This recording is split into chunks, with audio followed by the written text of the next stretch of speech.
بسم الله الرحمن الرحیم. اللهم صل علی محمد و علی آل محمد كما صليت على ابراهیم و علی آل ابراهیم انك حمید مجید و بارک علی محمد و علی آل محمد كما باركت على ابراهیم و علی آل ابراهیم انك حمید مجید. عرض سلام دارم و ادب و احترام خدمت همه شما خوبان و عزیزان و مهربانان. الله رو سپاس از اینکه یک بار دیگر این فرصت در اختیار ما قرار گرفت تا در برنامه دیگر از برنامه‌های سفره دل میزبان شما خوبان و عزیزان باشیم با بررسی دیگر از موضوعات مرتبط با دل و دلدادگی و دلربایی.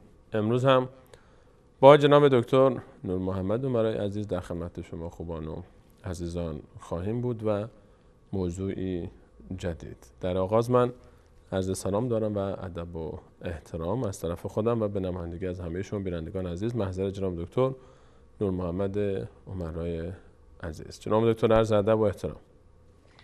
بسم الله الرحمن الرحیم. بنده هم عرض ادب و سلام و احترام دارم خدمت شما سلیمانی عزیز و دستاندرکاران شبکه جهانی وصال حق و خدمت تک تک بینندگان عزیز. البته این بار از فاصله دورتر، اما باز هم خوشحالم که بر من منت نهادید و این فرصت رو دادید تا بتونم در خدمت بینندگان عزیز و در خدمت شما عزیز بزرگوار باشم. در خدمت هستم. لطف کردید جناب دکتر. یکی از موضوعاتی که خیلی طرفدار داره و خیلی بازارش داغه و هر کسی به دنبالش هست، خرد و کلان و مرد و زن و هر سن و صنف و جنسی، خلاصه کلام، خواهان این متاع گران قیمت و این کالای کمیاب و این جنس ناب. یکی از این موارد یک مسئله است، یک سکه کمیابی است، یک ثروت عظیمی است به نام محبت. برای محبوب شدن، برای به دست آوردن دل اطرافیان، برای اینکه انسان خودش رو جا بکنه تو قلب دیگران، برای اینکه انسان دل دیگران رو به دست بیاره، خیلی تلاش میکنه، خیلی بازارش داغه، خیلی طرفدار داره و خیلی ها به دنبال اینن که عزیز بشن، محبوب بشن، دوست داشتنی باشن، یکی دونه یک قلبی باشن که اون قلب، اون دل به این شخص چنان محبتی بکنه که به اشخاص دیگر این محبت رو نداره، یا حداقل در مجال خودش، در بین دوستان عزیزترین این باشه، در بین همکاران عزیزترین این باشه، در بین فرزندان عزیزترین این باشه، در بین آشنایان عزیزترین این باشه. هر کسی در همون مجالی که داره سعی میکنه به این درجه برسه و برای به دست آوردن این ثروت فت و فونهای فراوانی رو، فن و فوتهای فراوانی رو تلاش میکنه و جستجو میکنه تا اینکه خودش رو محبوب بکنه. محبوب شدن غالباً چیز دوست داشتنیه، انسان عزیز دیگران باشه و بعید میدونم انسانی باشه که دوست نداشته باشه که دوست داشته بشه. همه ما دوست داریم که دوست بداریم و دوست داریم که دوست داشته بشیم. هر دوی این موارد مرتبط به موضوع این برنامه ماست. چه کنیم و چطور موفق تر خواهیم بود که دوست بداریم و مهمتر از این چه کنیم که دوست داشته بشیم. امروز میخوایم با شما در موضوع فن شکار دلها صحبت کنیم. چطور میشه یک دلی رو به دست آورد؟ چطور میشه شکارش کرد؟ یک دامی شاید این تعبیر دوم یک کمی بار منفی داشته باشه. یک حرکتی، یک حیله‌ای، یک تلاشی، یک سخنی، یک، حالا نگم گوشه چشمی، یک حرکتی، یک سیمایی، یک رفتاری انسان از خودش نشون بده که سبب شکار دلی بشه. اینجا یک شکارچی داریم و یک شکار اون دل است و شکارچی هم ما میخوایم که دل شکار کنیم. چطور میشه دل شکار کرد؟ اصلا چه جاهایی میشه چه دلایی رو شکار کرد؟ اینم خودش انسان برای شکار هم وقتی که میره بیرون یک محدوده هایی هست. بعضی جاها مناطق ممنوعه‌ای برای شکار گذاشتن، اصلا میگن آقا اینجا شما حق شکار کردن ندارید. اگر کسی اونجا رفت شکار کرد بعداً ملامت میشه و زندانی میشه و غرامت باید پرداخت بکنه که اینجا محدوده محافظت شده شکار بوده، شما اصلا حق نداشتی اینجا بیای شکار بکنی، چرا اینجا شکار کردی است؟ چه جاهایی میشه شکار کرد؟ چه کسانی رو میشه شکار کرد؟ چه کسانی رو باید شکار کرد؟ خیلی مهمه. بعضیا رو باید شکار کرد اصلا. و چه وقت‌های انسان خودش شکار میشه اصلا؟ چه کار بکنه که انسان در شکار دل موفق باشه؟ چه سلاح‌هایی رو استفاده بکنه انسان؟ از قدیم الایام وقتی می‌خواستن برن شکار، یکی سنگ برمی داشت، یکی چوب برمی داشت و هنوزم بازار اینا داغ، البته برای سنگ و چوب، برای گنجشکا مثلا اینا رو شکار میکنن.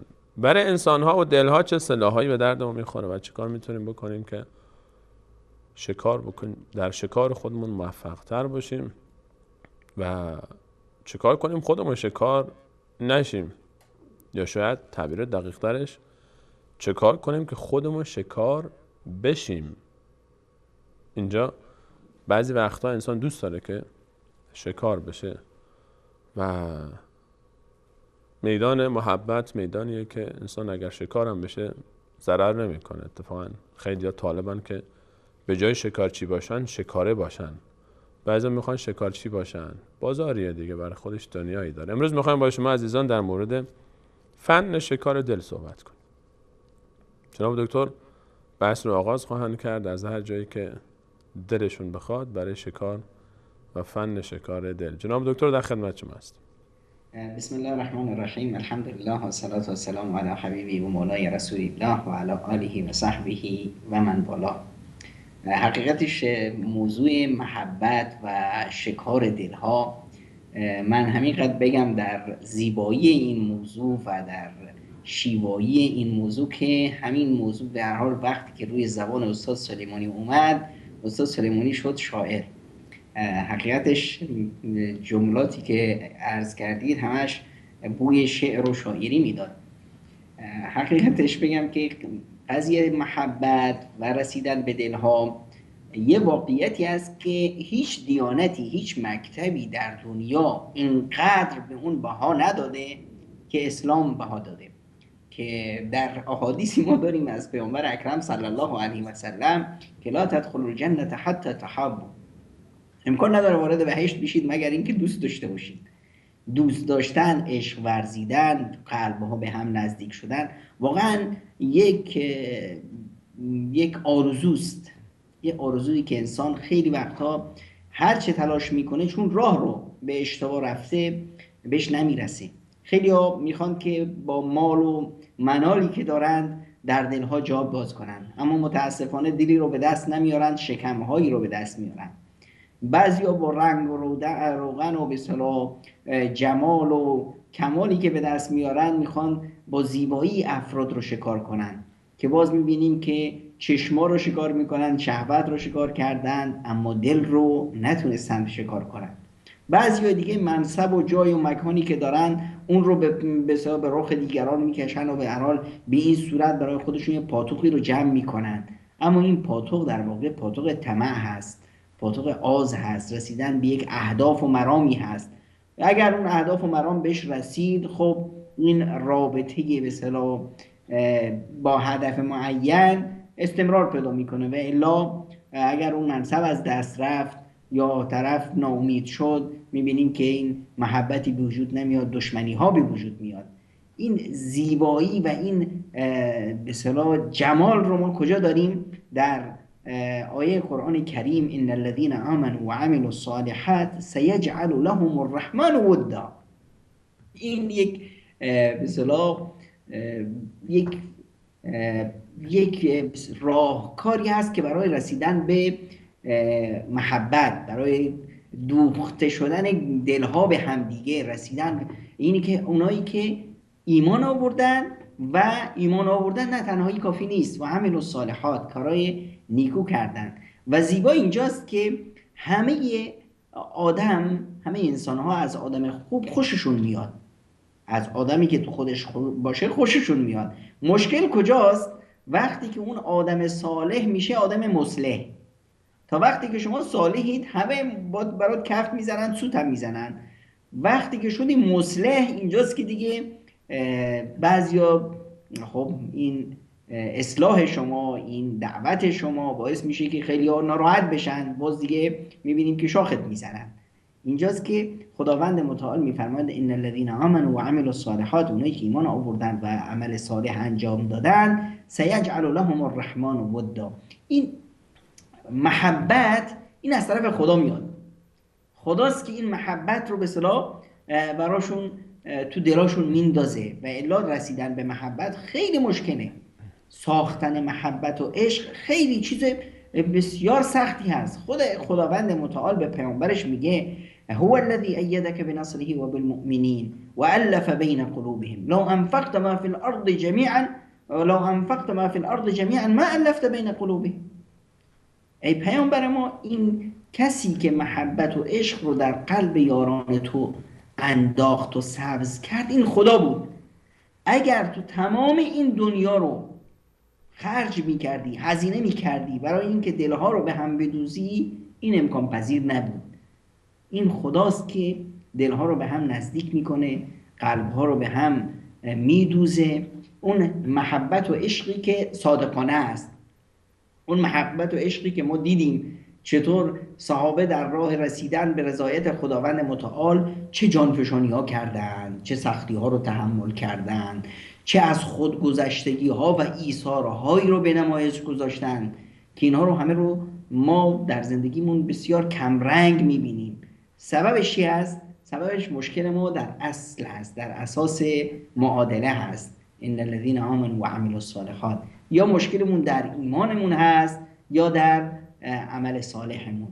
اگر این معادله حل بشه، خب سیجعل لهم الرحمن ودا، این دیگه تضمین شده است که در بین قلبها محبتی بیاد، عشقی بیاد، یک عشقی که پایه و اساس متین داره، نه یک عشق سرابگونه که با یک چشمک زدنی ما به اصطلاح خودمون رو ببازیم، با یک نمیدونم طمعی به مالی یا جمالی یا مکانتی و منصبی خودمون رو ببازیم که اینا دیگه به هر حال همونطور که اومده همونطور گذرا میره. عشق سرابی همونطور که به اصطلاح سرابگونه ضایع میشه، سرابگونه هم میره. عشقی که به امروز به تو دوخته است فردا به کسی دیگه دوخته خواهد شد و این خیلی وقتا ما میبینیم که این عشق‌ها به دشمنی ها تبدیل میشه. عزیزانی که دیروز برای هم دیگه چهچه میخوندن امروز سلاح میکشن، سایه هم دیگه رو به تیر میزنن. این دلیلش اینه که به اصطلاح راه رو اشتباه رفتن یا سراب رو حقیقت تلقی کردن. این جناب دکتر میتونیم بگیم که به قول شاعر عشق‌هایی که از پی رنگی بود عشق نبود عاقبت ننگی بود. حالا من یک سوالی دارم جناب دکتر که فرق این محبتی که بعد از ارتباط و تعلق با الله تعالی ایجاد میشه و اون محبتایی که با چشم و با به هر حال دل با معده به قول شما وقتی کسی پولی میبینه بیشتر شکمش عاشق میشه به پول تا دلش، فرق بین اینها چی هست؟ ما میبینیم واقعا کسی هست با چشم عاشق میشه جناب دکتر، یعنی میگن طرف دید و دل داد. حالا آیا شما این رو قبول ندارید؟ یعنی یکی از راه‌ها باشه برای کسب محبت دیگران انسان خودش رو خوشگل کنه بره بیرون؟ ببینید عشقی که از چشمی بیاد با چشمی هم میره. اون کسی که به اصطلاح به زیبایی کسی خودش رو باخت، خب زیباتر از اون هم پیدا میشه. امروز که به این زیبایی دل داد فردا به زیباتری دل بیشتر میدیم. اینه که باید هر چیزی یک اساس داشته باشه، یک پایه داشته باشه. چیزی که روی یک پایه استواری با به اصطلاح ساخته نمیشه همیشه زود ضایع میشه. مثل یک سراب رو از دور ما آب میبینیم خوشحال میشیم، تشنگی فکر میکنیم که تشنگیمون برطرف میشه، به طرفش میدویم، اما وقتی میرسیم اونجا میبینیم که آبی در کار نیست، اما دورتر از اونجایی که بسیار ما تصور میکردیم باز یک سراب دیگه ای هست. و همینه که ما میبینیم انسان تشنه است و هی میدوه، حالا تشنه محبت باشه یا تشنه عشق و عاشقی باشه یا تشنه شهوت باشه یا تشنه مال و ثروت باشه، هر چی باشه میبینیم که در پیش میدوه. اینه که باید اساسی داشته باشه، معیارهایی برای هر چیزی هست، برای حتی رسیدن به عشق و محبت. حالا بین مثلا رسیدن بین عشق مثلا خانم ها به آقایون، آقایون به خانم ها، دختر پسرها، و باید یک اساس و معیاری در خود شخص باشه. اگر شخص خودش رو نتونست بسازه، نتونست رابطه خودش رو با خداش درست کنه، ببینید در حدیثی از پیامبر اکرم صلی الله علیه و سلم داریم که من التمس رضا الله بسخط الناس، یک کسی که دنبال رضایت خداست، حالا مردم میخوان ناراحت بشن میخوان نشن، این شخص چون که در پی رضایت خداست کفاه الله مؤونة الناس، خداوند متعال دیگه اصلا مسائل قضای مردم رو خداوند حلش میکنه. اما در مقابل کسی که دنبال رضایت مردم هست، حالا برای رسیدن به رضایت مردم حتی اگر خداش رو ناراحت هم بکنه براش مهم نیست، مخالفت امر خداوند هم بکنه براش مهم نیست، وکله الله الی الناس، خداوند اون رو با مردم راهاش میکنه، خداوند بهش اهمیت نمیده، از چشم خدا میفته. حالا ما این رو در زندگی روزمره‌مون به مرات و کرات داریم. همیشه ما ببینید در زندگی مثلا من میخوام که یک برنامه ازدواجی را بندازم، خب چون که میخوام برنامه‌ام به اصطلاح نام و نشانی تو جامعه دارم، من برای خودم کسی هستم، مردم چشم دارن، مردم انتظارات دارن، حالا به خاطر این انتظارات مردم من میام یک برنامه بسیار بزرگ و پرخرجی را میندازم. خب توانش رو ندارم، قرض و قرضه از اینجا اونجا میگیرم، خب میخوام که بهترین باشگاه باشه، بهترین غذا باشه، بهترین همه چیز شما بهترین گذاشتم، قرضی هم خیلی بسیار زیاد قرض هم گرفتم، زیر بار هم رفتم. حالا چی میشه؟ اینجا من اومدم اسراف کردم، من اومدم اون رضایت خداوند رو انداختم دور، در پی رضایت مردم شدم. حالا چه اتفاقی خواهد افتاد؟ همین 2000 نفری که من دعوت کردم وقتی از هنوز سر سفره من هستن دارن بعد ما میگن این وضع غذاشه، اینو باش بدبخت تو که زورت نمیرسه چرا اینقدر خرج رو انداختی. همینجا مردم پچ پچ میکنن، بد و بیرای منو میگن. خب مردم ناراحت شدن، من در پی رضایت مردم بودم، مردم رو نتونستم به دست بیارم، خداوند منو هم رها کرد.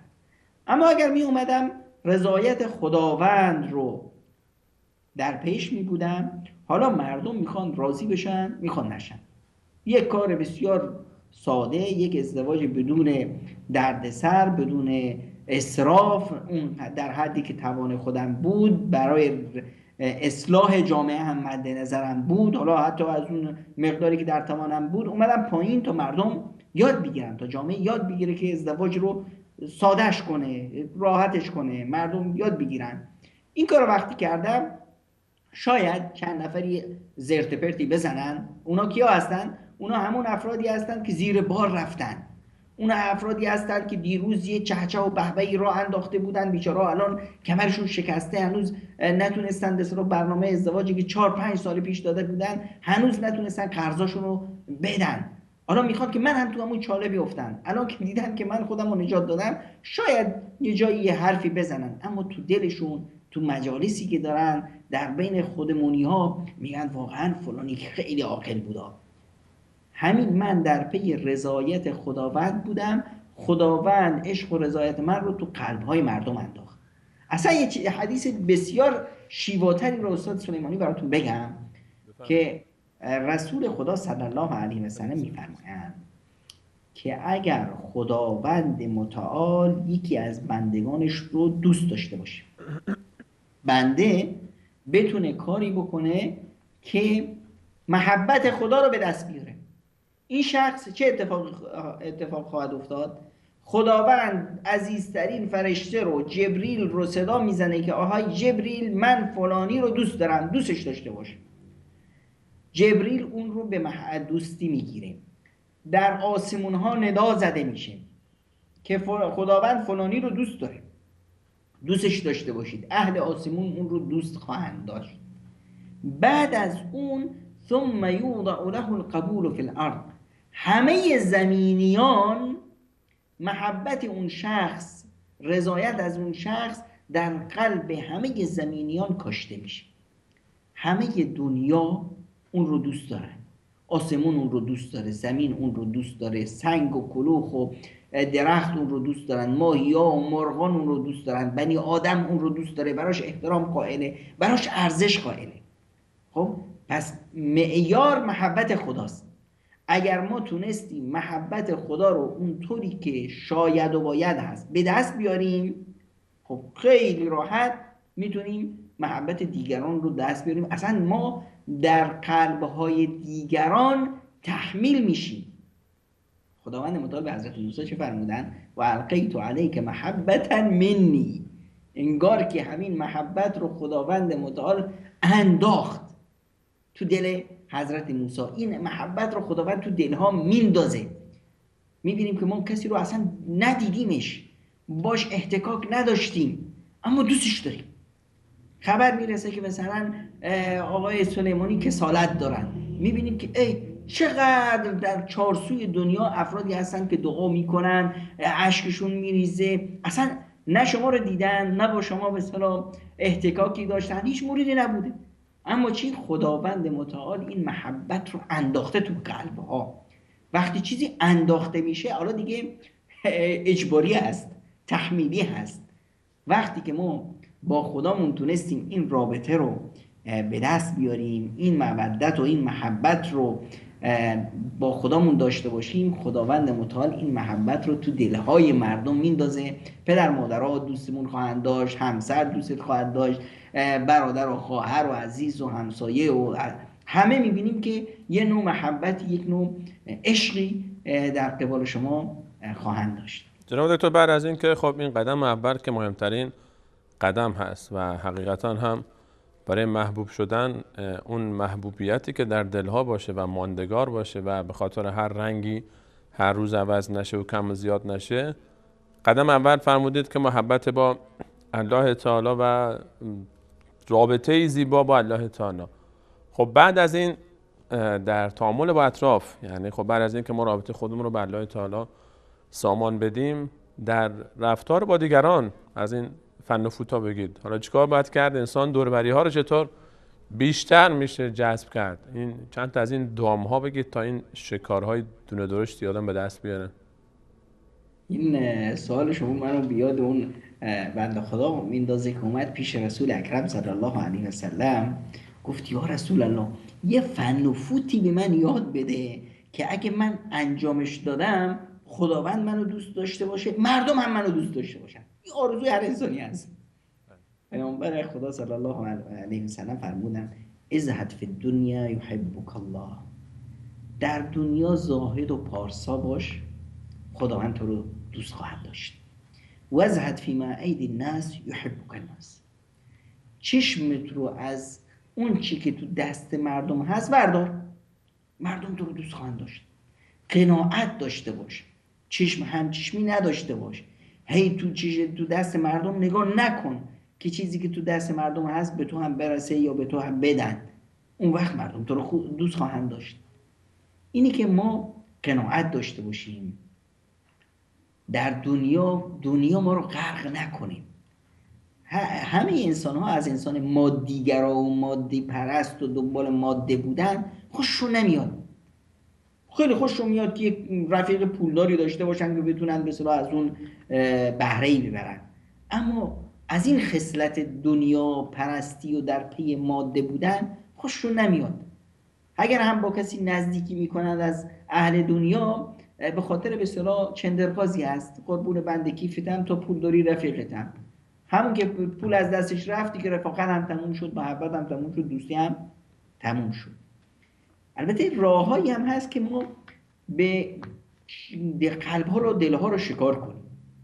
یکی از این راهکارها اینه که ما برخورد درستی داشته باشیم با افراد و کلید محبت سلام هست. در حدیثی از پیامبر اکرم صلی الله علیه وسلم داریم که لا تدخلوا الجنة حتی تؤمنوا، هرگز وارد بهشت نمیشید مگر اینکه مؤمنای درستی باشید و یادتون باشه ولا تؤمنوا حتی تحابوا، ایمان با عشق گره خورده، ایمان با محبت گره خورده. ممکن نیست که شما مؤمن درستی باشید مگر اینی که محبت داشته باشید، مگر اینکه عشق داشته باشید. خب این عشق رو چطور به دست بیاریم؟ اولا ادلکم علی شیء اذا فعلتموه تحاببتم، من شما رو یه چیزی یاد ندم، یه فن و فوتی بهتون یاد ندم که اگر اون رو انجام دادید محبت در بین شما زیاد میشه؟ گفتم بله یا رسول الله. فهمودن که افشوا السلام بینکم، سلام رو در بین خودتون پخشش کنید. پخش کردن سلام یعنی چی؟ یعنی هر جا و ناجا باید سلام باشه. خب سلام یک اتیکت نیست که وقتی میری داخل خونه همچنین تخ سلام. خب حالا بین ما هم رواج شده همون سلامش رو هم به انگار که به اصطلاح زورمون میاد، خیلی گرون قیمت همچین از دهنمون در میاریم، انگار که به اصطلاح فوشه بیشتر، همچین سلام سر. سلام یک اتیکت خاص خودش رو داره. السلام علیکم و رحمت الله و برکاته. سلام بدون لبخند ما نداریم اصلا.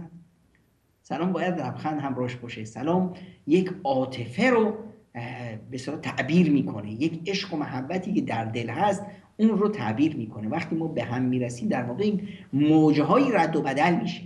این موجها درسته که چهره ما، سخن ما یکی از این بسیار راههای بیان این امواج داخلی ما هست، اما قلب، اگر قلب پر از حقد و کینه و دروغ و مکر و حیله باشه، تو سلام دادنش این رو میخونی، تو همون نبره صدای سلام شما احساس میکنید که این سلام نبود، فوش بود. خب اینه که باید سلام رو پخشش کنیم. سلام هر جا باشه، با همون زیبایی خودش، با همون جمال خودش، با همون به اصطلاح زمینه زیبایی که در خودش داره، با همون لبخندی که باید همراهش باشه. لبخند همیشه همراه به اصطلاح سلام هست. در این حال دست دادن هم هست. خب جایی که به اصطلاح جای دست دادن، وقتی دست میدی محبت بیشتر میشه، حقد و کینه هایی که تو دلها هست ذوب میشه. این لمس کردن دستها هم دیگر رو خیلی از چیزایی که هست، مثلا از زشتی هایی که هست، از کدورت هایی که هست، با همین لمس کردن ها اینا پودر میشه، ذوب میشه، میفته. جناب دکتر درباره سلام و دست دادن، حالا هر کسی رو ما دیدیم همینجوری سلام کنیم و لبخند بزنیم و با کلی احساس و عاطفه هم سلام بکنیم هم دست بدیم، یا نه فقط یک محدوده هم داره اینجا؟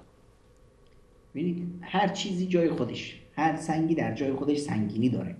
ببینید وقتی که مثلا یه مثال زیبا، شما رفتید مسجد دارید وضو میگیرید، خب یه آدمی اومد از جلوی روی یکم آب پرتاب کرد توی بسیار صورت شما، کار بدی هست یا خوب هست؟ خب می‌بینیم که بستگی به شخص هم داره، البته مناسب نیست در کل، چون مسجد هم هست. بله شما هم به اصطلاح خیلی ناراحت شدید، یهو برگشتید دیدید کی است؟ استادتون تو دانشگاه. استاد دانشگاه پیرمرد اومده وضو گرفته اونجا، به اصطلاح شما رو دیده، الان میخواد که با شما یه شوخی کنه. الان شما احساس میکنید، چقدر احساس سعادت میکنید، چقدر احساس خوشبختی میکنید، چقدر احساس میکنید که چه آدم متواضع و آدم فروتنی هست. این نشان از محبت و احترام دو طرفه داره. هر جای خودش. الان در همین جا شما رو کسی رو آب ریخت، نگاه کردی یه پسره همچین پررو نشسته داره میخنده، هم اعصابت خوردن میشه، دعواش هم میکنی، شاید سر صدا هم برام بندازی. الان دیگه این پسر اسمش شد پسر بیادب، تربیت نشده، به هر حال دادی هم میزنی روش. همین کار یه کار بود، حرکت یه حرکت بود. در اونجا بیانگر محبت بود، بیانگر تواضع بود و اینجا بیانگر به اصطلاح بی‌تربیتی بود. همینطور قضیه سلام، وقتی ما جایی به اصطلاح سلام میکنیم، اصل در سلام همین هست، هر سلامی باید لبخند همراهش باشه و هر سلامی باید سلام کامل باشه. این سلام بخیلانه ای که ما میبینیم بعضیا می نویسن سلام، خب سلام چی؟ سلام بی کی؟ چی هست این سلامه؟ حداقل یک کم مثلا درستش کن بابا، سر و کلهشون درست کن، بگو السلام علیکم. این دیگه حداقلی که السلام علیکم هست. سلام که اصلا جزء به اصطلاح اتیکت نیست، یه همچین به اصطلاح تک کلامی شده به اصطلاح سلام. خب نه حداقلش بگو همون سلام علیکم، یا حداقل به اصطلاح یه کم مرتب ترش بکنی السلام علیکم و رحمت الله و برکاته، که یک دعا باشه، یک ابراز علاقه باشه. یک همین که شما میگید السلام علیکم یعنی چی؟ یعنی طرف رو به اصطلاح دست آوردی، سلام بر شما. وقتی میگی که السلام علیکم و رحمت الله و برکاته، یعنی براش دعا هم کردی، ابراز محبت کردی که من تو رو اینقدر دوست دارم که همیشه برات دعا میکنم، دعای رحمت خداوند مال شما باشه، برکات خداوند شامل شما باشه. این سلام فرق میکنه با اون سلام سرد یخچالی که بگی سلام. سلام چی؟ این باید در به اصطلاح رفتارمون این رو به اصطلاح فرهنگ سازیش کنیم که همیشه همراه سلام لبخند باشه، همیشه همراه سلام ابراز عاطفه باشه. ابراز عاطفه از کجا میاد؟ از دل میاد. وقتی که شما کسی رو میبینید دستش رو گرم میفشارید و دستش رو رها نمیکنید تا اون دستش رو رها کنه، یعنی چی؟ یعنی همه اون هیچی تو قلب جز صفا، جز صمیمیت، جز محبت در قبال اون نخواهد موند. جناب دکتر، من به پاسخ خودم هنوز نرسیدم. من الان همین صمیمیت، همین محبت، همین عاطفه درونی رو با همکلاسی یا دختر پسر همسایه، این طرفتر اون طرفتر، چه اشکالی داره؟ یکی سوال میکنه دیگه، بالاخره باید جواب بدید. بله، هر چیزی میگفتم، هر چیزی جای خودش داره. با همکلاسی باید سلام محبت باشه.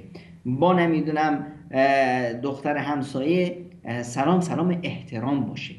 سلام به هر حال با پدر و مادر سلام یه سلام هست، با برادر و خواهر سلام یه سلام هست، با افراد ناشناس سلام یه سلام هست. همین که احساس به اصطلاح امنیت کنه در قبال شما.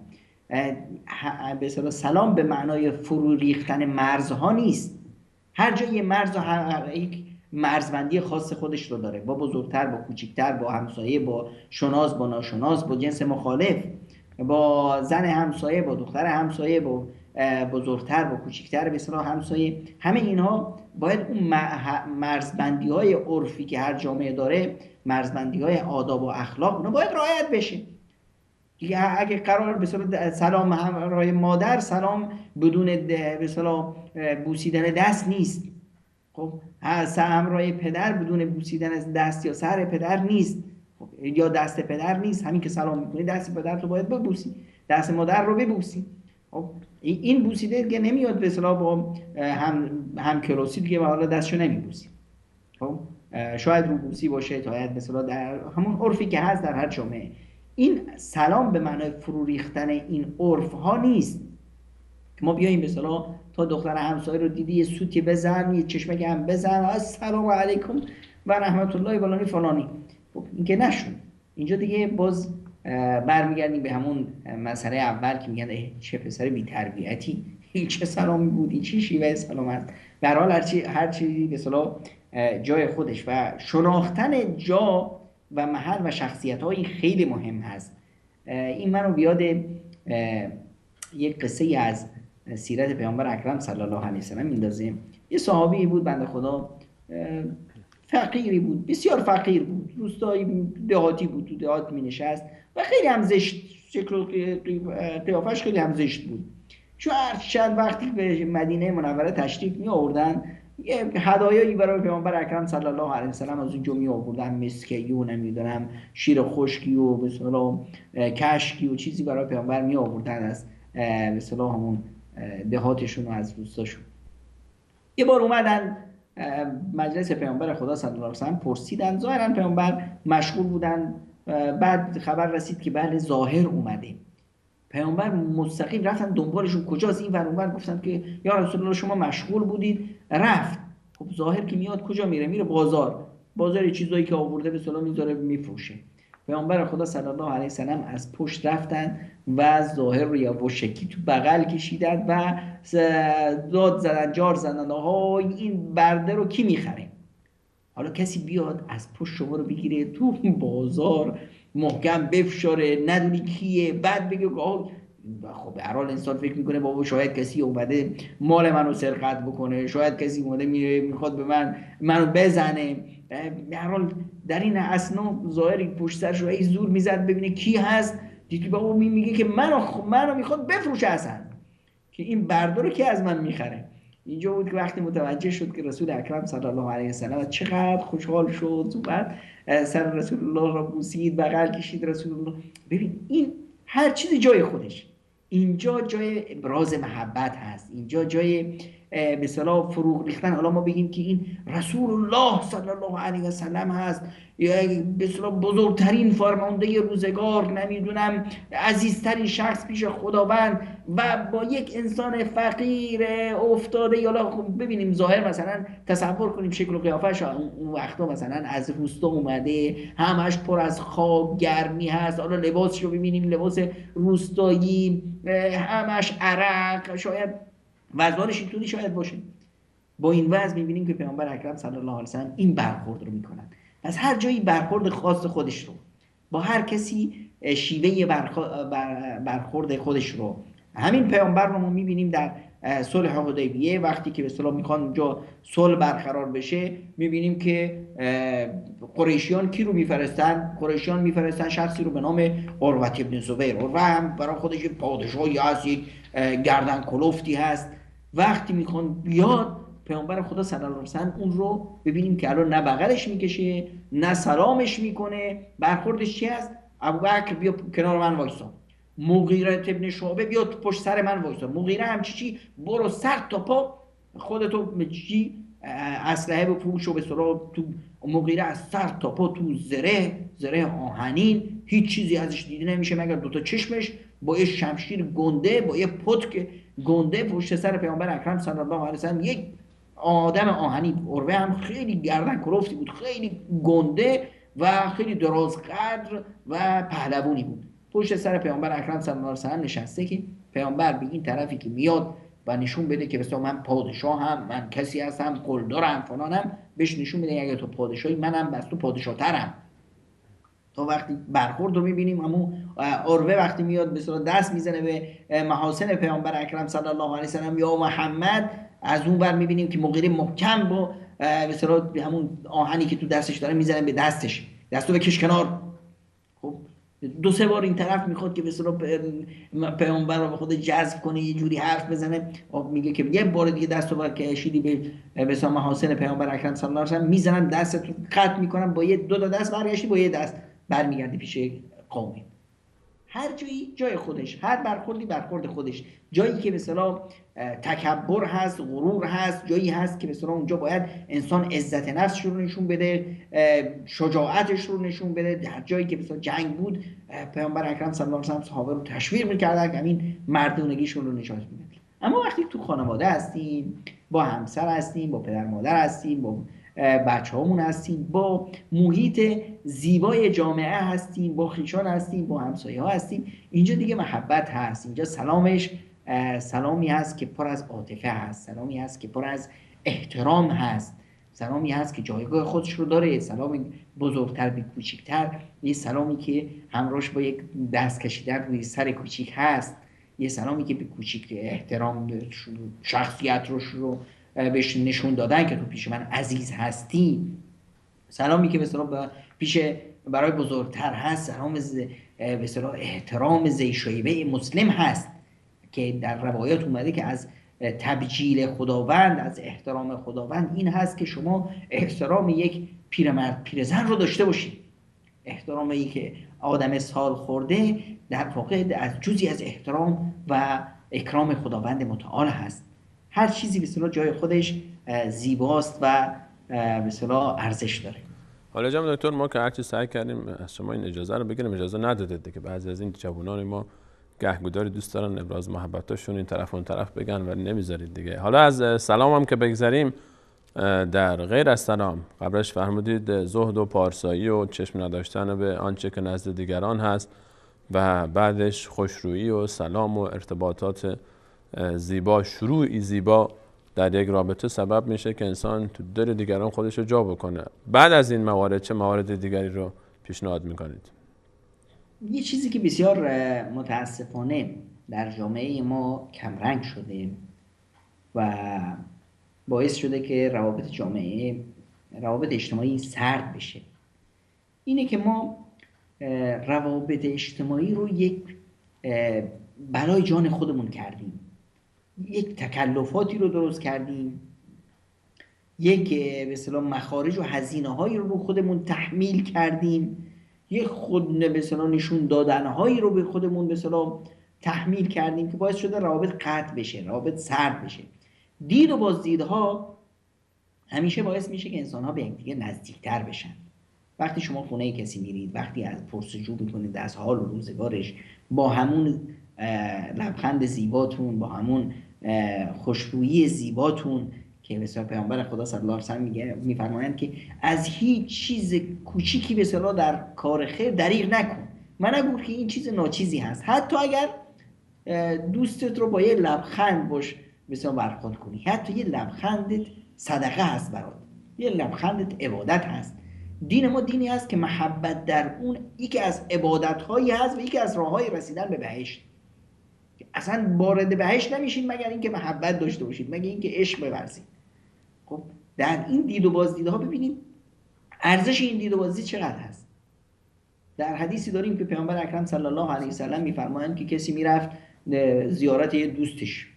حالا زیارت برای چی میرفت؟ فقط برای محبت، برای احوال پرسی. نه الان اونجا به اصطلاح طمعی داشت، نه قرضی داشت که برگردونه، نه قرضی گرفته بود که قرضی به اصطلاح رو طرف بود که بره قرضشو بستونه. هیچی از این موارد نبود، هیچ طمع و یک مورد خاصی نبود، هیچ مصلحتی نداشت، مصلحت اقتصادی یا اجتماعی نبود. حالا این فرد که هیچ مصلحتی نداره برای چی میره؟ برای ابراز محبت، برای محبت بیشتر بشه، روابط دلها به هم نزدیکتر بشه. این خیلی پیش خداوند عزیز هست. واسه همین خداوند متعال یه فرشته ای رو فرستاد تو راه این فرد که آقا کجا؟ میرم روستای بعدی. چه خبره اونجا؟ دوستی دارم میرم ملاقاتش. برای چی؟ چیزی میخوای؟ مصلحتی؟ چیزی؟ گفت نه هیچی، فقط خدا دوستش دارم میرم پیشش، حالا احوال ازش بپرسم ببینم از حالش چطوره. این فرشته میاد به این آقا میگه که شما همونطوری که این فرد رو، رفیقت رو دوست داشتید، بس بدون که خداوند متعال تو رو دوست داره. ببینید محبت من به دیگران باعث میشه که من محبت خدا رو به دست بیارم. عشق ورزیدن به این مفاهیم خیلی حرفه. این در واقع من دارم خودم رو به دست میارم. تنها این نیست که من دیگران رو دارم به دست میارم، من دارم جایگاه خودم رو مشخص میکنم که آقا من کجام. اینه که وقتی ما میریم دید و بازدید خویشان، عزیزان، دوستان، حتی افراد ناشناسی که تو محلهمون اومدن، کسایی که دورن، موردی دارن ندارن، میریم ازشون پرسجو میکنیم، از احوالگیری میکنیم، روابط درست میشه، به اصطلاح روابط اجتماعی خوب میشه، محبت ها زیاد میشه، رفت و آمد ها زیاد میشه. این خودش کلش، ما وقتی به رفت و آمد به عنوان یک به اصطلاح عبادت نگاه کنیم، طعم و مزه خاص خودش رو داره. اما وقتی اون رو به عنوان یک مصیبت نگاه کنیم، بابا اومده بود هفته پیش اومده بود خونه ما، با هم باید بریم، خب هفته پیش که اومده بود نمیدونم یه هدیه‌ای آورده بود، حالا ما یه هفته ذهنمون مشغوله که براش چی ببریم. وقتی که فلانی تلفن کرده که میاد، او وقتی ما رفته بودیم اینطور از ما پذیرایی کرد، حالا ما یه هفته باز دردسر داریم که حالا که قرار روز پنجشنبه آینده بیاد، ما براش چه بدیم، چجور ازش به اصطلاح پذیرایی کنیم، خونمون رو چطور به اصطلاح دکوراسیون رو ترتیب بدیم که دیگه نگه که این همون خونه قدیم هست، این پرده‌ها پرده‌های پارسالی هست. خب تا از این بلاها نجات پیدا کنیم خودمون رو تو دردسر میندازیم. حالا میگیم که حالا اگه ما بریم خونش اونم میاد، پس همون بهتر که نریم. اینجوری به اصطلاح روابط سرد میشه.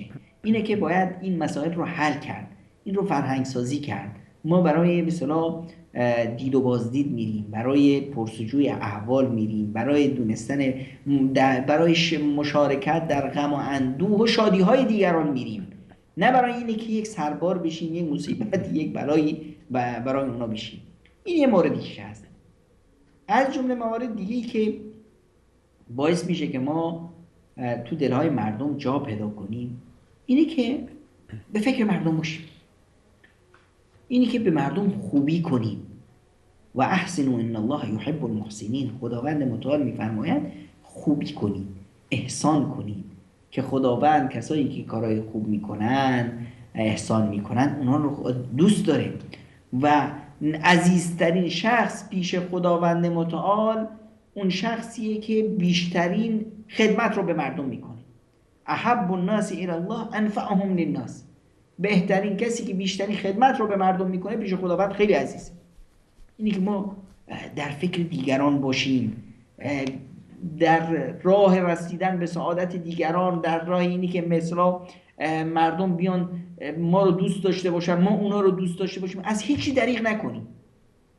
اگه وقتی شما سخاوتمند باشین، اونم سخاوتی که با محبت هست، نه سخاوتی که برای خودنمایی است یا سخاوتی که برای منت گذاشتن بر مردم هست. اون وقتی که دلها باز میشه. ببینید در سیرت رسول اکرم صلی الله علیه و سلم ما یک فردی داریم که بسیار آدم شیادی بود، آدم بسیار لجوجی هم بود، اسمش بود صفوان ابن امیه. این آقا کار تجارت اسلحه بود. تو مکه مکرمه یک اسلحه فروش بسیار لردی بود و در ضربه زدن به اسلام از هیچی کم نکرده بود، هیچ دریغ نکرده بود. از اسلحه‌اش رو همین در راه مثلا زدن به اسلام خرج میکرد، پولش رو خرج میکرد، از هیچ کاری مثلا دریغ نمیکرد. یه مافیایی بود برای خودش رئیس یک مافیایی بود که از هیچ چیزی برای ضربه زدن به اسلام و برای ترور پیامبر اکرم صلی الله علیه و سلم دریغ نکرد. خب وقتی هم که مسلمان‌ها اومدن و مکه رو فتح کردن، فرار کرد. خانمش رفت که آقا بیا غلطی کردی و اشتباه کردی و بیا پوزش بده. نه امکان نداره. آخرش خانمش اومد قانعش کرد که بیا یه جوری به تفاهم برس. پیامبر خدا صلی الله علیه و سلم بهشون فرصت دادن که آقا بیا تو مکه زندگی کن، با وجود این همه جنایتایی که کردی. که چرا؟ که اون اسلامی که شما از ما میدونستی این اسلام تبلیغات دشمن بود. حالا بیا ما رو از نزدیک ببین، یه 3-4 ماهی با ما زندگی کن، خوشت اومد مسلمون شد، خوشت نیومد راه تو بگیر برو. این شخص در همین اثنایی که بود غزوه حنین اتفاق افتاد. بعد از غزوه حنین پیامبر اکرم صلی الله علیه و سلم از غنایمی که به دست آورده بودن به این آقا گفت چقدر میخوای؟ هر چی میخواست بهش دادن. حالا مسلمون هم نیست. این بخشش و این سخاوت پیامبر اکرم صلی الله علیه و سلم همه اون حقد و کینه و کدورت هایی که تو دل این بود همه رو ذوب کرد و این صفوان ابن امیه شد یه مسلمون مثلا بسیار خوب که بعدها به اصطلاح در راه اسلام خیلی خدمت‌های شایانی کرد.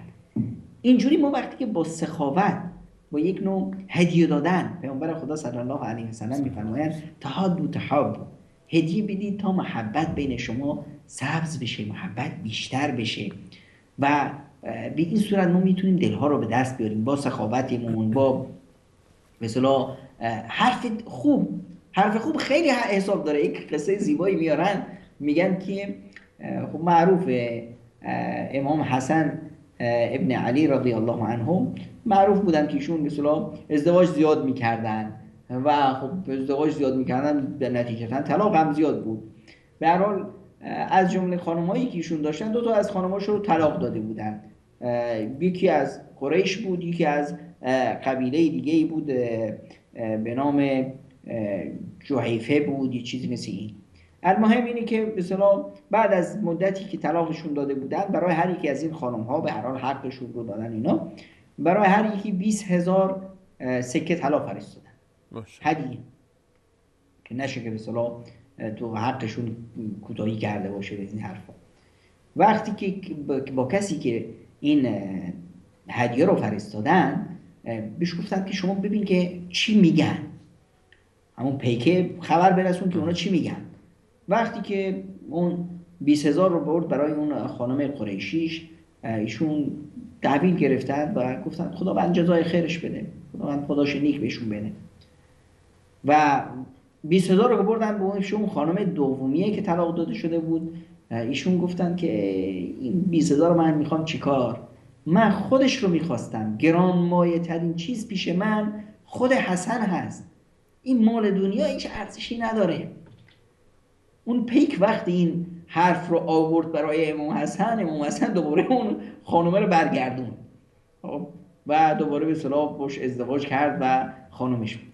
یعنی اینی که با یک حرف، با یک جمله زیبا، با یک جمله میتونی شما دل رو آب کنی و دل رو به همون تعبیر خودمون دل ربا باشید که بتونید به اصطلاح در قلب‌ها جا باز کنید. زبان خیلی به اصطلاح رول بسیار خوبی رو، نقش بسیار خوبی رو در این باب ایفا میکنه. زبان میتونه انسانها رو به جان هم بندازه، زبان میتونه دشمنها رو با هم دوست کنه و کدورتها و جنگها و نمیدونم حقد و کینه ها رو همه رو ذوب کنه و انسانها بشن برادر و عزیز همدیگه. خیلی ممنونم جناب دکتر. اجازه بدید که به همراه شما و بینندگان عزیز میان برنامه ببینیم، برمیگردیم همچنان با شما خوبان در مورد فن شکار دلها صحبت خواهیم کرد. در بخش داخل فضای خانواده آقایون چطور دل خانمشون رو به دست بیارن، خانم‌ها چطور دل آقا رو شکار کنن که آقا طمع نکنه بره جای دیگه باز پرش هوو بیاره. حالا نه کلا این فقط موضوع نیست، ولی خب در کل فن و فوت شکار همسر این هم مهمه درباره صحبت بکنیم که عزیزانی که ازدواج کردن و عزیزانی که ازدواج نکردن هم چطور یک نفری رو حالا دوست دارن باش ازدواج بکنن، چطور به خودشون متمایل کنن در چارچوب شرع مقدس اسلام. بعد از میان برنامه با شما در این موضوع صحبت خواهیم کرد. همراه ما باشید.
بالنور المبين من إله العالمين عم في الكون سنا يا إمام المرسلين جئت بالنور المبين من إله العالمين عم في الكون سنا كلنا اليوم فداء كلنا اليوم حماه يا حبيبي يا محمد يا ختام الأنبياء يا ختام الأنبياء.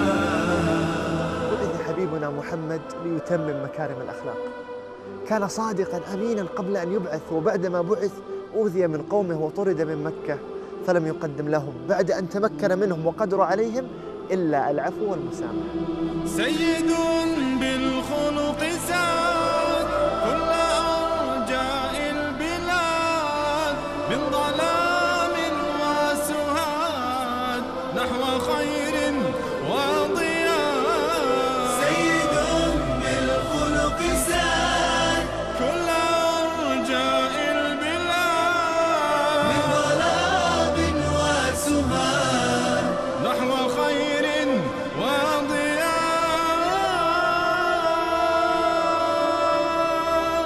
كان للخير دليل بسمة تروي العليل يصفح الصفح الجميل في محياه الوفاء كان للخير دليل بسمة تروي العليل يصفح الصفح الجميل في محياه الوفاء كلنا اليوم فداء كلنا اليوم حماء يا حبيبي يا محمد يا ختام الأنبياء يا ختام الأنبياء.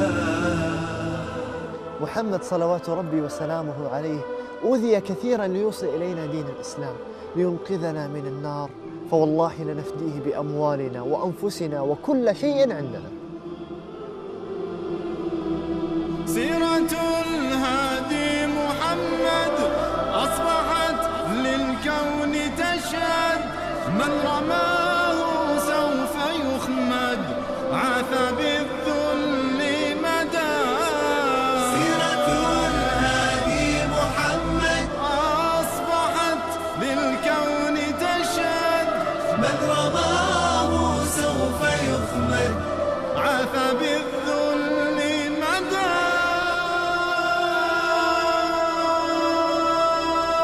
كلنا اليوم فداء كلنا اليوم حماء كلنا اليوم فداء كلنا اليوم حماء يا حبيبي يا محمد يا ختام الأنبياء يا حبيبي يا محمد يا ختام الأنبياء يا ختام الأنبياء. Muhammad, peace be upon him, was the best teacher who ever lived. He was able to teach students of all types, regardless of their age or level of intelligence or social background. He was the most perfect teacher while he himself was unable to read or write. Muhammad is the last and final messenger of God.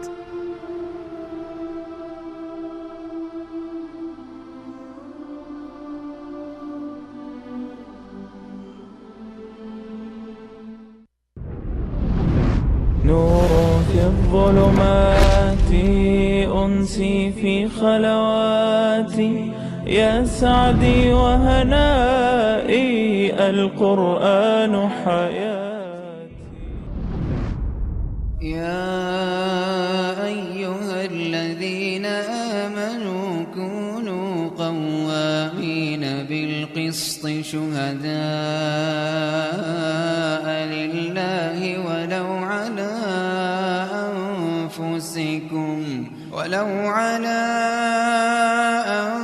أنفسكم أو الوالدين والأقربين إن يكن غنيا أو فقيرا فالله أولى بهما فلا تتبعوا الهوى أن تعدلوا وإن تلووا أو تعرضوا فإن الله كان بما تعملون خبيرا.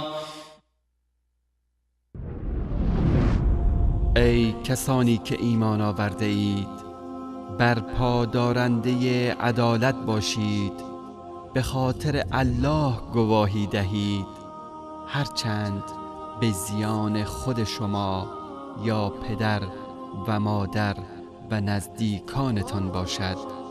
الله سزاوارتر از کسی است که درباره اش گواهی می دهید، چه آن شخص فقیر باشد و چه ثروتمند.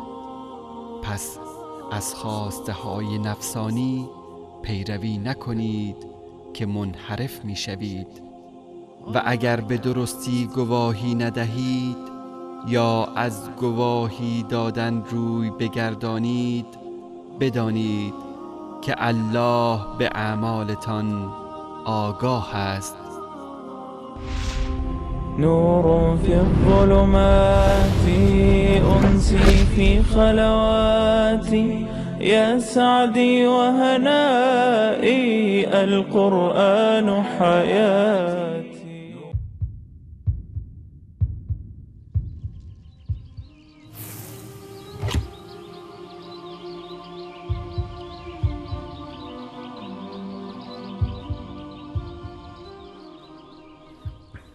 بعد سلام مجدد خدمت همه شما خوبان و عزیزان، همچنان با شما هستیم با موضوع فن شکار دلها. شاید خیلی از خانم ها گله دارن از دست شوهرانشون، شوهرم منو نمیخواد، شوهرم چشش جای دیگه است، شوهرم منو تحویل نمیگیره، شوهرم اصلا از کار که برمیگرده داخل خونه انگار که میاد تو زندان. شوهرم اله، شوهرم بله، شوهرم نمیدونم بابا من بدبخت کرد، داد به این آدم، از این بهتر پیدا نمیشد که ما رو بدم به این، نمیدونم سربار خانواده بودم و منو انداختن با این و اون و این مشکلات. و از این گلایه ها از بعضی از خواهران بزرگوار شنیده میشه که از دست شوهرانشون خیلی مینالن. آیا تا به حال فکر کردید که حالا این آقا که شوهر شما شد دیگه بالاخره، حالا شاید چند تا فرزند هم داشته باشید، تا حالا چه کارهایی رو انجام دادید؟ چه حرکتهایی از شما در راه حل این مشکل سر زده؟ و چقدر به فکر حل این مشکل بودید و چقدر تلاش کردید تا این فضا رو به نفع خودتون تغییر بدید؟ و چقدر احساس میکنید در این کار موفق بودید؟ چند تا راهکار دارید؟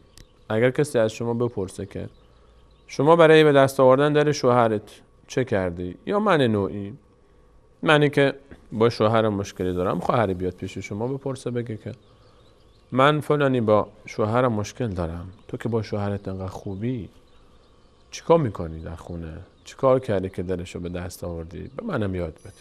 چند تا روش میذارید پیش روش؟ چه چیزایی بهش یاد میدید؟ همین سوال رو از جناب دکتر میپرسیم. حالا در جمع ما خواهری نیست که فعلا کارشناس برنامه باشه تا از ایشون بپرسیم، جالبتر خواهد بود، اما جناب دکتر هم بالاخره استاد این خواهرها هستن، از ایشون میپرسیم. جناب دکتر، یک خواهری اگر بخواد دل شوهرش به دست بیاره چیکار باید بکنه؟ قبل از اینکه من به این سوال شما پاسخ بدم، قبل از میان برنامه شما یه پرانتزی باز کرده بودید که نیاز است به اون یک اشاره‌ای بکنم و اینی که اشارتاً از شاید من اشتباه فهمیده باشم از گفتن شما که فرموده بودید که طرفی میاد شوهرش رو اذیت میکنه و بعدش هم شوهر هوو براش میاره و گلایه‌مند است. مهم این است که این رو باید درک کنیم که زن دوم هیچ وقت عصا نیست که ما بخوایم زن اول رو باش تنبیه کنیم. هر وقت خانومی احساس کرد که کسی برای خواستگاریش اومده و همسر داره، خانواده داره و میخواد ایشون رو برای به عنوان زن دوم یا سوم و چهارم انتخاب کنه و هدفش کتککاری اون زنهای دیگه است، به اونا نشون بده که منم هستم، من میتونم زن دیگه بگیرم، یا کوتاهی‌های اونا رو به اصطلاح میخواد یه جوری به اصطلاح جبران کنه و با تنبیه، هرگز برای خودش این جای رو به اصطلاح پسندیده نبینه که بشه به اصطلاح عصایی به دست این و اون تا خانماشون رو موافقت نکنه. دوم این که زن دوم همیشه به خاطر به اصلاح جامعه است، به خاطر رسیدگی به حقوق دیگران هست. واسه همینه که هر کسی که زن دوم گرفت، شمایی که نمیتونید زن دوم یا سوم و چهارم بگیرید، هر انسانی رو دیدید که به اون مرحله از رشد و کمال رسیده که ازدواج مجدد کرده، دستش رو ببوسید تا و بدونید که این پیش خدا عزیز هست، که خداوند متعال بهش این مرحله از شعور و احساس رو داده و این خانواده پیش خدا عزیز هستند که خداوند به این مرحله از رشد و آگاهی اونا رو رسونده که خیر الناس انفعهم للناس. حالا جناب دکتر، حالا چه زن اول چه دوم چه سوم، بالاخره یک زنی میخواد شوهرش رو، دل شوهره رو به دست بیاره، چیکار کنه حالا؟ اما زنی که میخواد دل شوهرش رو به دست بیاره، این خیلی ساده است. خداوند متعال در مردا یک نقطه ضعفایی گذاشته که این نقطه ضعفا هم مهارش دست خانم هست لو ندید جناب دکتر دیگه حالا اینا رو دیگه واقعیتی هست. حالا ببینید در بدترین وضع رو ببینید، وضعی که دیگه به اصطلاح همه چیز به آخر رسیده، راه برگشتی نیست و نهایتاً شوهرم از کوره در رفته و طلاق داده. خب طلاق وقتی که داده شد، ببینید راهکار دین چی هست؟ راهکار دین این است که آقا شما حق ندارید، این رو خداوند متعال میگه لا تخرجوهن من بیوتهن، حق ندارید خانم ها رو از خانه های خودشان، الان این خانه شوهر است اما خداوند متعال این رو میذاره اسمش رو خانه زن، حق ندارید که شما زن رو از خانه خودش بیرونش کنید. فعلا هنوز هم با وجود طلاق این خانه شوهر هست، خانه زن هست تا وقتی که عدتش تموم میشه. یعنی چی؟ یعنی این فضا میده به زن که بزن روی چی؟ نقطه ضعف‌های به اصطلاح همه مردها، مشترک در بین همه مردها، که همه مردها خب به هر حال از زیبایی، از جمال خوششون میاد و تشنه زیبایی و جمال هستن. خیلی زود گول میخورن. حالا هرچی باید اسمش رو میخوایم بذاریم، خیلی زود به اصطلاح تو دام میفتن. اینجاست که این نقطه ضعف رو زن باید خیلی خوب ازش بهره برداری کنه. این همون پنیره است که موشه رو میکشه سمت تله. دقیقاً. خب اینه که باید خودشون رو خیلی خوب آرایش بدن. فضای خانه فضای زیبایی است. یه زن باید در جلوی چشم شوهرش ملائکه باشه، فرشته باشه، در زیبایی دیگه نظیر نداشته باشه. زنی که تونست چشای شوهرش رو پر کنه دیگه هیچ به اصطلاح نگران نباشه از این که شوهرش به اصطلاح به این و اون چشم نگاه کنه، یا در کمال به اصطلاح همونطوری که شوهر میخواد که زنش پیشش اینقدر زیبا باشه، همین شوهر میخواد که زنش در مقابل دیگران تماما عفت داشته باشه و حیاش به اصطلاح در درجه 100 باشه، بیشترین حد حیا رو داشته باشه، در حالی که در مقابل خودش میخواد که اصلا چیزی به نام حیا، چیزی به نام شرم وجود نداشته باشه. فضای زناشویی فضای فقدان شرم و حیاست. خب این نقطه ضعف رو خانم ها باید خیلی روش به اصطلاح ویراژ بدن و ازش استفاده کنن تا بتونن شوهراشون رو شکار کنن. این یه موردش هست.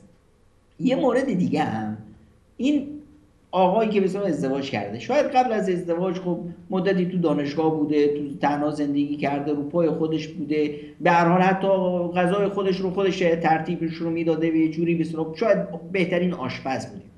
همینی که مرد ازدواج کرد تمام فن و فوت آشپزی از یادش میره و مهار شکمش هم میشه دست خانمش. این هم یک نقطه ضعف بسیار بزرگی است در بین آقایون که زنها میتونن از این هم استفاده کنن که به اصطلاح رسیدگی به اصطلاح به همسرشون، چون وقتی که آدم گرسنه شد خب زود از کوره در میره، عصبانی میشه، داد و فریاد میشه و فرار دعوا منافی میشه.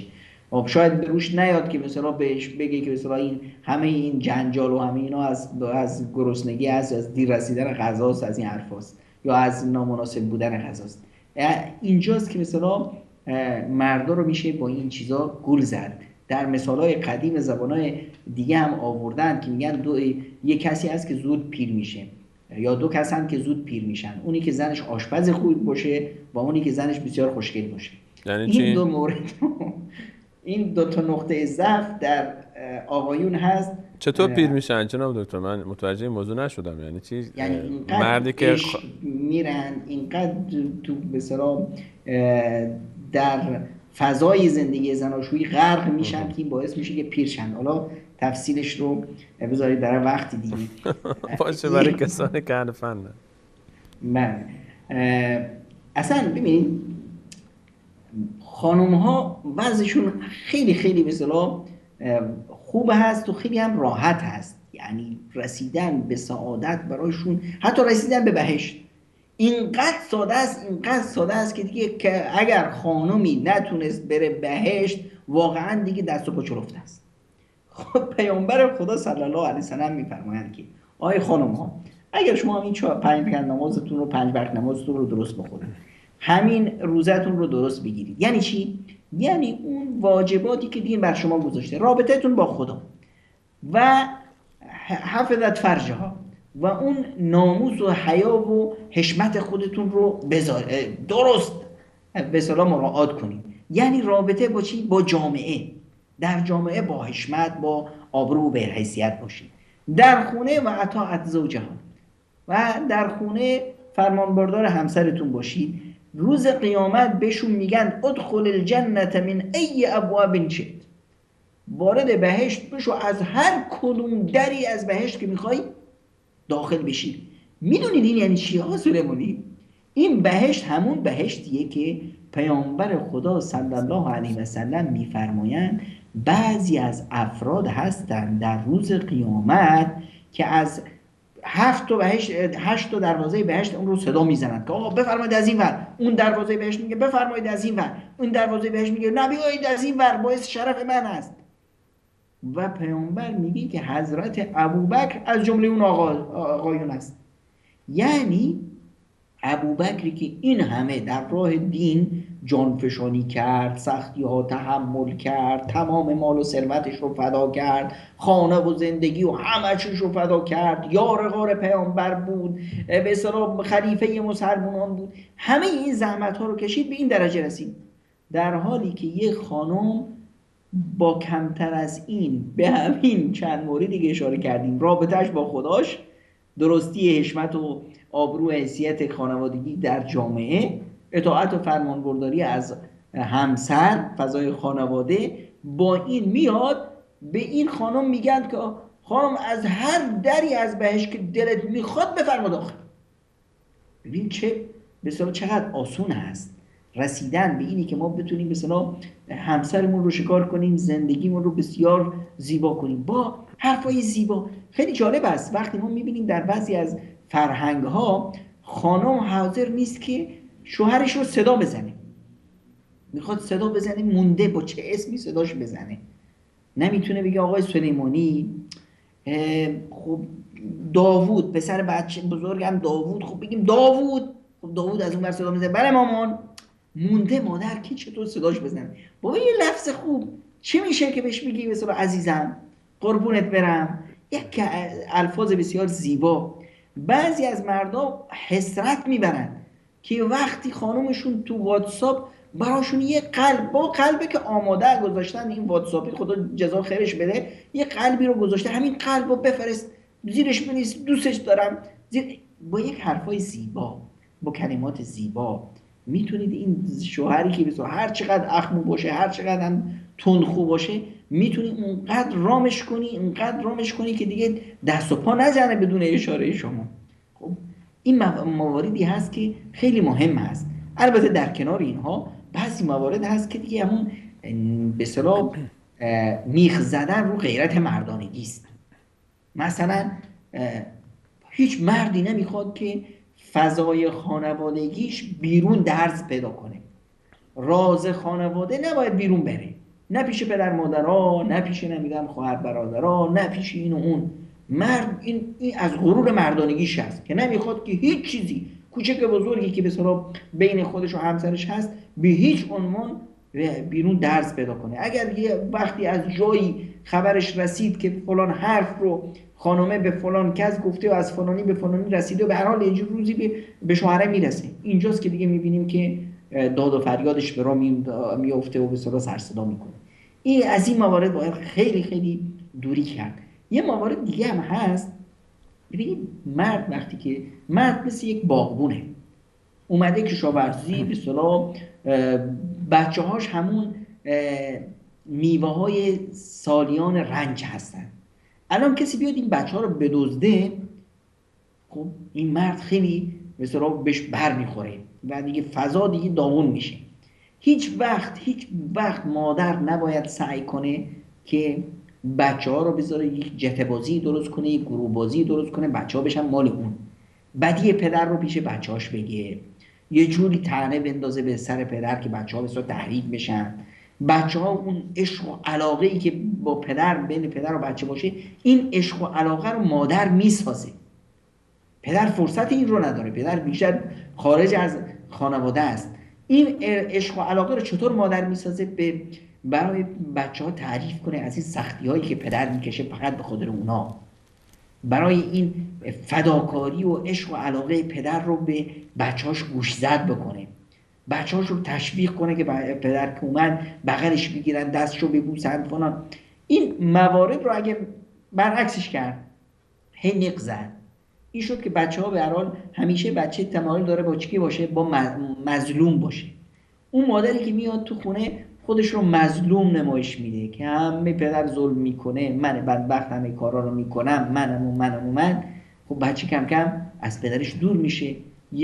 اینجاست که پدر احساس میکنه که مادر گروهی برای خودش درست کرده، بچه ها رو دزدیده. این است که مثلا این پدر دیگه مثل یک چی میشه؟ این پدری که مثل یک مثلا گربه نرم و چی بود، الان وقتی شما دست بگی بچهای گربه بزنی، همین گربه میشه شیر، اون هم شیر درنده. خب این موارد رو باید خیلی مراعات کنیم.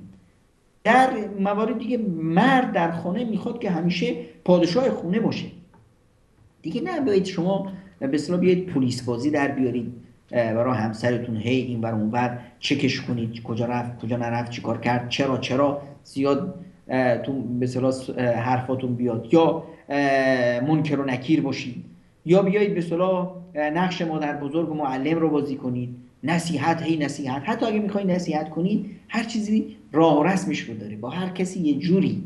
ببینید خداوند متعال ما آدمیان رو از خاک آفرید، یه مشتی از خاک.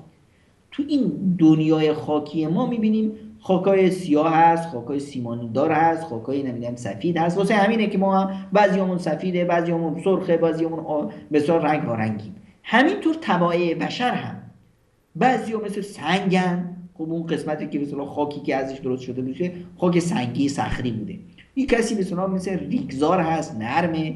یکی مثل خاک رز هست، یکی باز مثل خاک گلی هست، هی میچسبه. به هر حال ما طبایع بشر مختلف هست. باید هر همسری در اولین فرصت باید شوهرش رو سبک سنگین کنه، ببینی از کدوم طبیعتش طوری هست، چه چیزایی خوشش میاد، چه چیزایی بدش میاد، تا سعی کنه این شادابی و زیبایی و عشق و علاقه‌ای که تو خونه هست این رو از دست نده، همیشه این رو حفظ کنه و بتونه یک مثلا شوهرش رو به معنای کلمه رام کنه. رام کردن همسر، حالا چه شوهر باشه چه خانم، کار مشکلی نیست. این مقدار همت میخواد. اینی که مثلا طرف بیاد، شما اشاره کردید که بعضی‌ها میان میگن که مثلا بعد از اینکه چند تا بچه دارن بازم نخ میزنن. بابا امکان نداره تو خونه ای که عشق نباشه، محبت نباشه، بچه بیاد. وجود بچه، اینه که شما بچه دار شدید، هیچ مادر پدری رو من سراغ ندارم که نشسته باشن روی اینترنت برای خودشون 5-6 تا بچه دانلود کرده باشن. بچه رو نمیشه از اینترنت دانلود کرد. وجود بچه یعنی چی؟ یعنی تو این خونه یک عشقی هست، یک صفایی هست. حالا این صفا و عشق احیانا کمرنگ شده به خاطر ندانمکاری های من و شما، این یه مسئله دیگه است. اما عشق در این خونه بوده و هست و همینی که شما به هم نشستید، دوتا به اصطلاح گنجشک بیگانه از هم جمع شدید و یک خانواده رو به وجود آوردید، یعنی که خداوند برای شما این فضای محبت و عشق رو فراهم کرده. حالا خودتون هستید، میخواید این فضا رو حفظش کنید، میخواید که دامنش کنید. جناب دکتر از نقطه ضعف‌های مردا که کم نگذاشتید ماشاءالله دیگه، هر چی بود گفتید دیگه، انقدر گفتید که کم مونده بود دیگه ما خجالت بکشیم از مردانگی.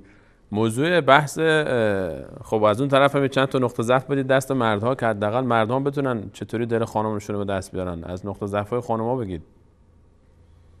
استاد سلیمانی عزیز، من اشاره کردم که رام کردن مردا چقدر آسونه. آسونتر از رام کردن مردا رام کردن خانم هاست. خانم اصلا توی خونه چرا اومد؟ خانم دنبال یه چتر هست، یک کسی که به اصطلاح نقش چتر رو براش بازی کنه، کسی که به اصطلاح سرپناهش باشه، کسی که بچه روش تکیه کرد. یه زن نیاز به یه تکیه‌گاه داره و مرد تکیه‌گاه هست. تا وقتی که شما به خانمت این به اصطلاح باید بهش برسونی که دوستش داری، حامیش هستی، در هر مشکلاتی در هر چیزی کنارش هستی، لغزشی ازش سرزد. ببینید خانم ها این طبیعت زیاد رو دارن، به هر حال محیط خانه است، محیط به اصطلاح اطرافیان و اینا، فضای لغزش براش خیلی زیاد هست. اینی که بیاد غیبت کسی رو بگه، بد کسی رو بگه، خب شوهر خیلی بدش میاد که شما برید بدش رو جای دیگه بگی، حتی پیش پدر مادرش بگی، پیش خواهر برادرش بگی، نقطه ضعفاشو به روز بدی. نه، خیلی خوشش میاد که برید ازش تعریف کنی. همونطور که یکی از نقطه ضعف‌های آقایون همین هست، این هم در خانم‌ها هم به اصطلاح مصداق داره که اگه مثلا یه صفتی داره که بده، شما میخواهید که اون صفت رو اصلاحش کنید، به جای اینکه بیایید به اصطلاح بگید که این به اصطلاح زود از کوره در میری، عصبانی میشی فلان، تعریفش کن مثلا پیش عزیزی، پیش به اصطلاح خواهری، پیش نمیدونم همسایه‌ای که این خانم من خیلی بردباره، واقعا خودش رو کنترل میکنه، هیچ وقت نشده که زود از عصبانیت تو قاموسش نیست، من خیلی خیلی دوستش دارم، بخاطر اینکه اصلا عصبانی نمیشه، در حالی که این اصلا عصبانیتش آتیشش خاموش نمیشه. وقتی که کوره برای خودش هست، این کوره رو وقتی شما میایید میگید که این بهشت رو زمین هست، خود به خود این آتیشش افت میکنه و جاش گل سبز میشه. خب این به اصطلاح بهش نشون بده که شما واقعا عاشقش هستی، همون مرد ایدئالی که وقتی که میخواست ازدواج کنه شما رو چطور میدید همون هستی.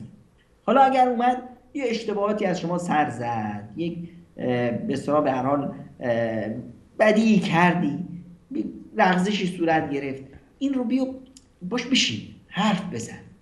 خب دیدی که اصلا تو مسئله رو به اصطلاح مستقیم نرو تو مسئله، تو یه چیزی به اصطلاح یک جو رومانسی به وجود بیار، یک جو عاطفی به وجود بیار. تو این جو عاطفی همینجور حرف راجی کن و حرف بزن و از این برای از اون تا بهش برسونی که اون لغزشی که ازت صورت زده، اون حرف بدی که گفتی در فلان جا، اون چیزی که باعث شد که ایشون از شما دلخور بشه، اون به هر حال یه لغزشی بود، معذرت خواهی کن.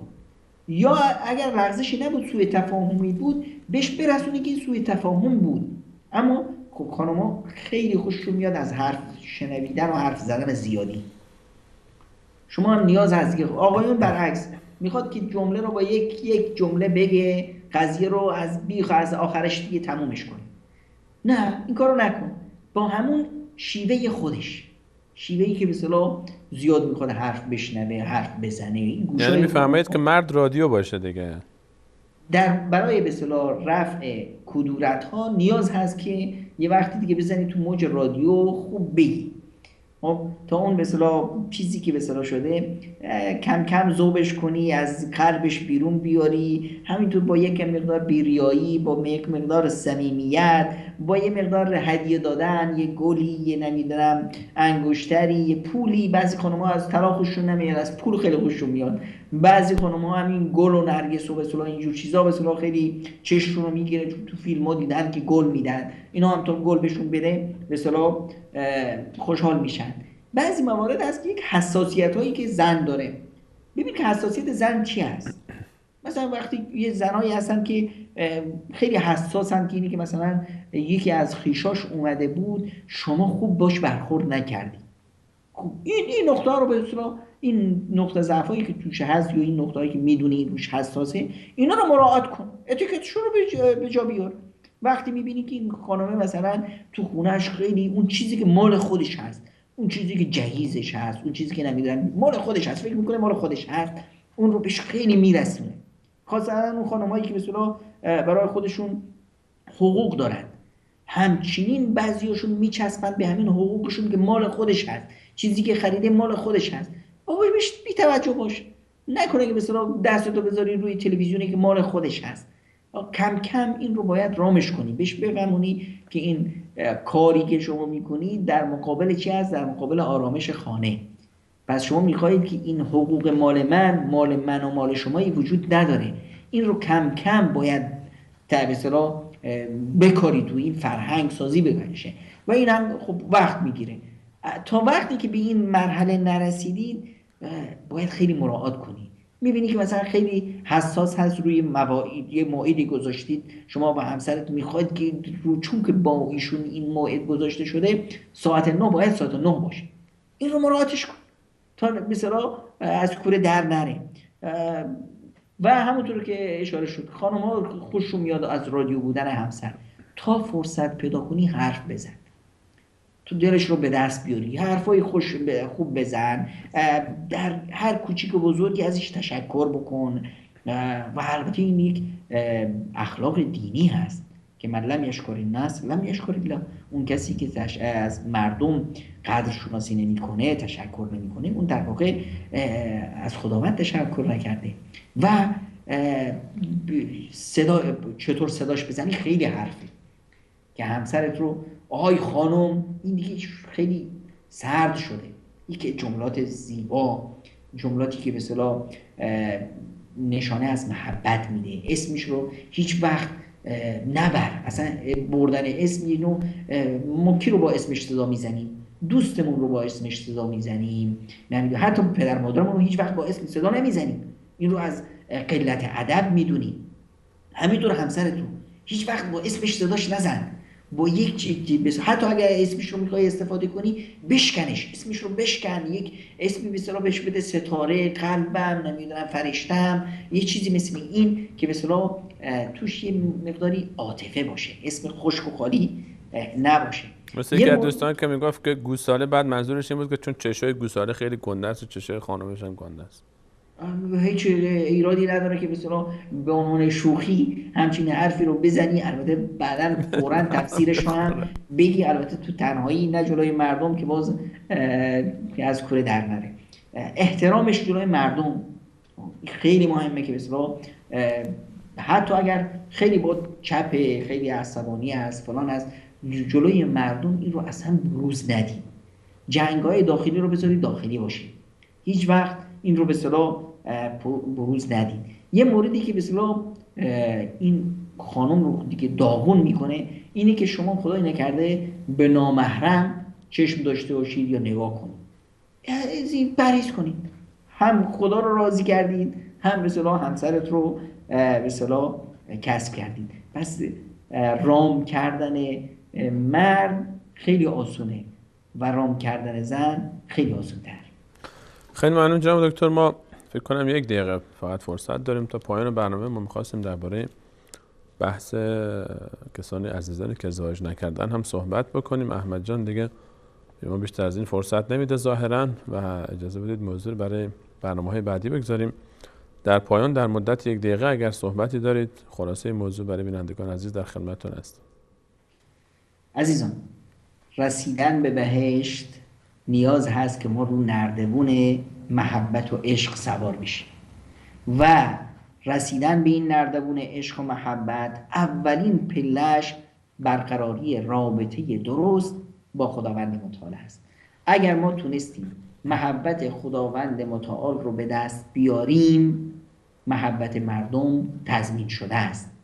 و برای رسیدن به محبت خداوند متعال نیاز هست که ما با مردم خوب رفتار کنیم، با اخلاقمون، با شیوه رفتاریمون میتونیم تو قلبها جا پیدا کنیم. با پولمون، با مال و منالمون، با منصبمون هرگز نمیتونیم در قلبها جا پیدا کنیم. میتونیم تو چشا جا پیدا کنیم، میتونیم تو شکمهای مردم جا پیدا کنیم، میتونیم به هرزه شهوتهای مردم بشیم، اما نمیتونیم تو دلهاشون جا باز کنیم. راه جا باز کردن به دلها اخلاق هست و رابطه درست با خداوند منان. خیلی ممنونم جناب دکتر. تشکر خاص از حضور شما در این برنامه. همچنین از همه شما بینندگان عزیز تشکر میکنیم که تا این لحظه برنامه خودتون رو یاری کردید. اگر احیانا کلام نامناسبی از زبان بنده خارج شد من معذرت خواهی میکنم. هدف شوخی بود که فرصتی رو در کنار هم هستیم لبخندی بر لبان شما بزرگواران آورده باشیم. تشکر خاص از احمد جان، فرید، منیر احمد و محمد و رفیع و عزیزان پشت صحنه، همه عزیزانی که تلاش میکنن تا تصاویر ما به شما برسه. در پایان از الله متعال خوانیم تمام گذشتگان ما رو مورد رحمت، بخشش و مغفرت خودش قرار بده و تا برنامه بعد همه شما عزیزان رو بر الله متعال میسپاریم. الله یار و نگهدارش.